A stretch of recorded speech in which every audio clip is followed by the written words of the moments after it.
Good morning. Kwenye yaliyojiri tunaanza na hapa nyumbani. Jeshi la magereza limetoa taarifa kwa umma likionya ama likisema upotoshaji ambao umetolewa na Chadema kuhusiana na ujumbe ambao unadaiwa umetoka kwa Lissu kwenda kwa ama uliosomwa kwenye mazishi ya muasisi wa Chadema Mzee Mtei. Sio ujumbe sahihi ambao umetoka kwa Lissu, kwamba magereza ujumbe wote ambao unatoka kwa maabusu ama wafungwa, basi jeshi la magereza lazima liupitie na kuverify kama unaweza kuleta madhara kwa jamii. So ujumbe huo haujapita kwao, ina maana sio sahihi, na wakikanusha taarifa hiyo kusema kwamba na wakitaka jamii kuacha kupotosha umma. Story nyingine ni kutoka huko Katoro ambako tumemwona mbunge Msukuma akibishana vikali na mwekezaji kuhusiana na eneo la uwanja la wazi ambalo kuna mwekezaji alipatikana na anataka ajenge zaidi ya maduka 500. Sasa namna walivyofika kumuuliza na ile kamati ya maendeleo ya manispaa, basi kutokea mzozo mkubwa, lakini tumeona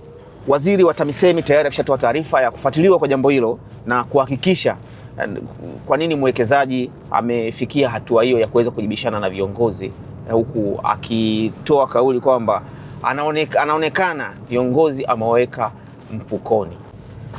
Tukirejea kimataifa, tumeona mji wa Minneapolis umeendelea kupokea maandamano makubwa ya watu katika maeneo mbalimbali wakipinga mauaji mengine tena ya mwanaume mwenye umri wa miaka 37, ambapo tumeona wakiandamana kutaka wanajeshi wale wa uhamiaji, kile kikosi maalum cha Trump kiondolewe mara moja katika eneo hilo. Sasa tumeona paka pia meya wa mji huo amezungumza na akitaka Trump aondoe kikosi hicho, akisema sauni wakati wa mabadiliko.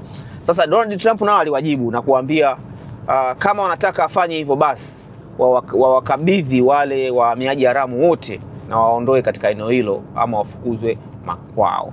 Tukirejea kimataifa, alikuwa mpinzani mkuu katika uchaguzi uliopita nchini Uganda, ambapo uchaguzi huo tumeona rais aliyekuwa madarakani Yoweri Kaguta Museveni akishinda kwa zaidi ya 70%, huku mpinzani wake mkuu Bobi Wine akipata 21%.